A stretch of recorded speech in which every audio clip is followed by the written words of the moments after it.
a Republican.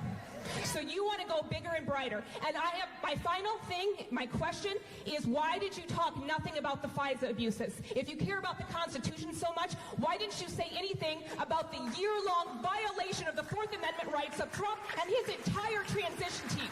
Every phone call, every email, every personal conversation for a year was spied upon and recorded.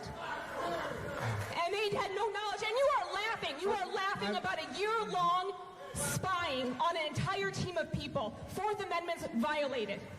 And you didn't speak about it once. You didn't speak about the FISA abuses, which is currently under investigation. And you called AG Barr a liar without any proof. There was plenty of supporters on the other side. We finally got a voice on our side. First of all, about Attorney General Barr misrepresenting things deliberately, I put out a set of tweets today which make it very clear. It's not really refutable. Go ahead and find some way to refute the tweets. Mueller himself issued a letter to Barr saying you are misleading people. So that's not even refutable. I think most of the stuff you're saying on FISA is just an excuse. It's an excuse. People come up with this excuse about FISA.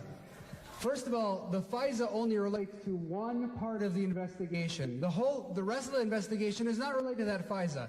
You can't obstruct justice in the whole investigation because you think one part has a problem. That's not the way our system works.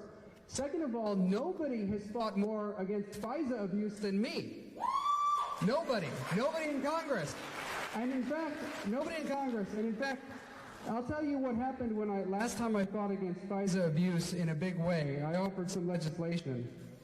And I'll read to you what happened. So this was when FISA 702 was coming out.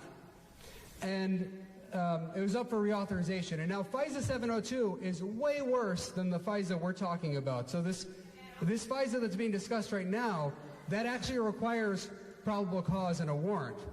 FISA 702 allows the government to gather your information, all of your information, communications, without any warrant, without any probable cause. So FISA 702 is an extreme abuse of power, and the federal government has that power right now. And guess who signed it into law? President Trump.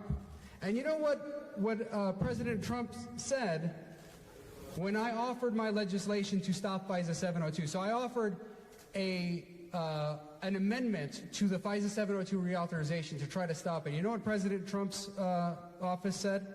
This is a statement from the press secretary. He issued a veto threat against my amendment to stop FISA abuse. He issued a veto threat. This is what came from the press secretary.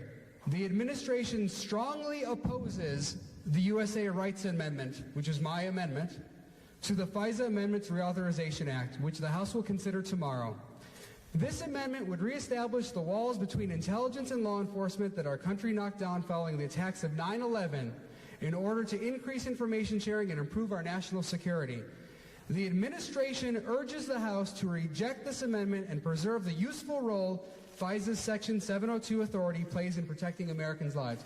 So this is what the administration put out to try to stop FISA reform. I was trying to prevent the abuse, and the administration tried to stop me.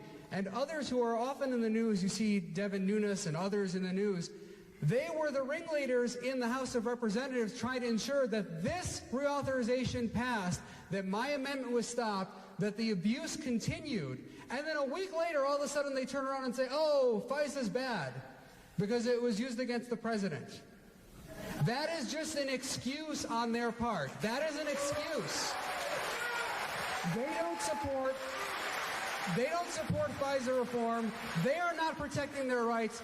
They want to protect the president, but the rest of you, forget about it. The government can spy on all of you, and they don't give one crap about it.